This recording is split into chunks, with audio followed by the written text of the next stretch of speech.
And you are poised to do that yet again. I see 2 commission seats that should go to Republicans in the next election. So far, nobody's talking about running for those seats. Instead, we already have congressional exploratory committees for people to run for D.C. I look at these local races, and we have a definite shortage of candidates. Nobody looking at... do you know that I almost won a state house seat on a write-in this time around because there was an unopposed seat, and I just jokingly told people to write my name in? Now, how pathetic is that? There wasn't a Republican running in certain state house legislature races. You know, I think, and it wasn't a Broward County seat, but it was a seat. And for people in Broward County to not have had some sort of knowledge of that, even because every time I mention it, I get the same like sort of blank stare. Maybe 3 people in the whole state know that. And that to me will be the challenge for the Broward County Republican Party going forward, is if you don't rehabilitate your image amongst conservatives, I don't care who you elect as your chairman, I don't care how much money you raise, I don't care how often you meet at, you know, at Tons Taverns all over Broward County, the Democrats are going to kick your ass again. And they're going to do it by default because they haven't even run good candidates in a long time. And I say this not out of belligerence, although this is a belligerent group, so I'm not uncomfortable being belligerent here. You know, but I do that for a living. I'm belligerent for a living, and I really was a little surprised at the level of you guys obviously do listen to talk radio with those questions that you asked. But this is my plea to those of you who are sitting here tonight seriously considering which one of these 3 candidates you're going to support as the chairman of BREC, is you better figure out what BREC is. It doesn't matter who the chairman is. It matters what the vision of the party in Broward County is. It matters what kinds of candidates will be attracted to this party. To hear Tom talk about the lack of support from the establishment. You know, it's funny, who was it that said at every public occasion, I don't know if it was Richard or Tom, who said at every public occasion the name of Allen West is invoked because he won. Well, let me tell you something, and I know you know this.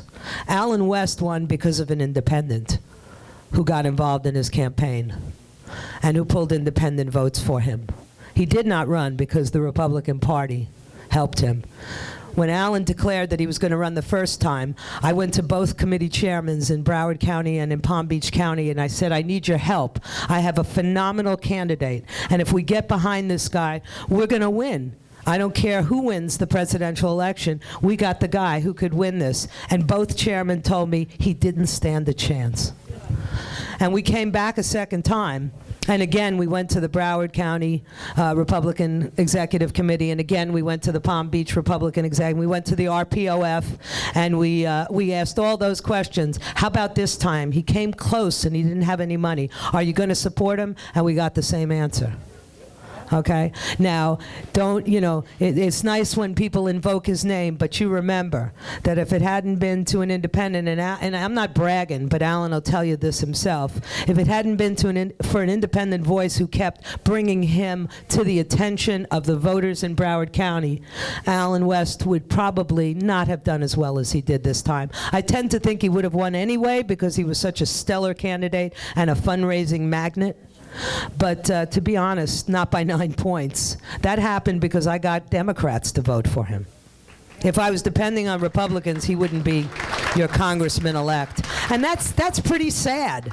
You know, that's pretty sad because one of the other things that I've watched in Broward County and in Palm Beach County for the last couple of years is not just this sort of distancing or hands-off of candidates, but I've watched people actually do the same thing that Republican Party has always done as long as I've been around.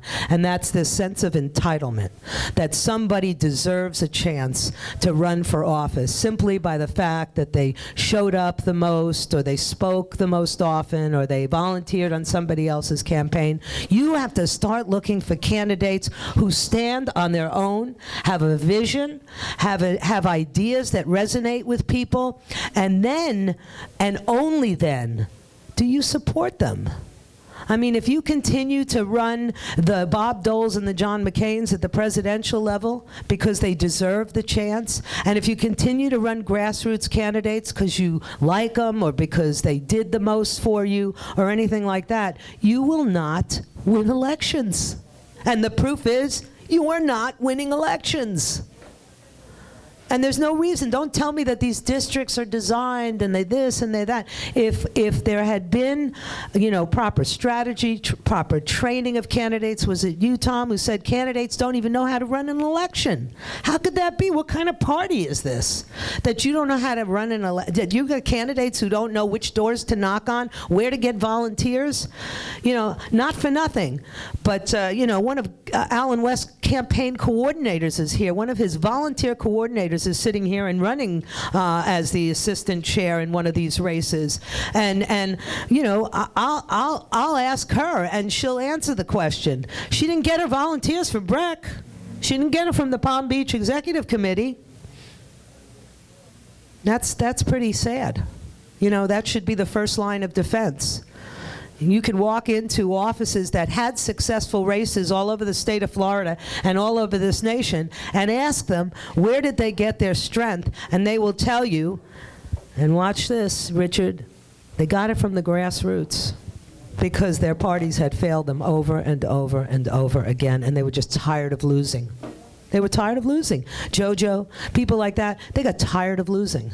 So they said, we're taking back the elections. Not we're taking back the parties. They don't care. This isn't, now that I know, this is not a Republican event. This is a grassroots event. This is an event of people who say, now you're interested because you've been running more candidates of liking in the Republican Party, and I agree. I told you I haven't voted for a Democrat in 11 years. However, I have no motivation to work with the Broward Republican Party. I have no motivation to work with the RPOF. You know why? Because they don't do squat. They don't do anything. So I got to be honest with you. Do I care who's the chairman? Not particularly, because if my experience holds going forward the way it's been for 33 years in Broward County, and for 20 of those years as, hey, I'm going to say it because now nobody can not say it. As the most visible radio talk show host in South Florida, do you know that none of them have ever come to me and said, can we get on the air and talk about membership? Democrats have. Mitch Caesar used to love to come on the show before things got ugly, but nobody. You have to use the media more effectively. You have to use the grassroots and not be afraid. I know you can't say I'm a member of the Tea Party, but you can't keep showing up at the Tea Party, Richard and Chip and everybody else, and then not be willing to say, I'm with the Tea Party. I'm with, there are Republicans all over this country who are saying, I'm the Tea Party candidate. And I will close with this. Be very, very careful when a Republican tells you that they're a member of the Tea Party. Because the Tea Party caucus, if you look at it right now, which is comprised of only Republicans sitting in Washington right now, not the congressman-elect, not any of the elected person, but the people who are sitting there right now, there are 52 members of that Tea Party caucus, and today the figures were released. Out of the 52 members, only 14 of them do not have their names attached to enormous quantities of earmarks over the last 2 years. So they can tell you they're with the Tea Party, but it doesn't really mean much. And you really, you got to make a decision, and I don't want anybody to break rules, and I don't want anybody to say, oh, I'm a member of another organization or anything like this. But I will tell you this. If you can't get that message out as the chairman of the Republican Party of Broward County that you stand with the Tea Party, well then get used to saying Congressman Deutsch, Commissioner Stacy Ritter.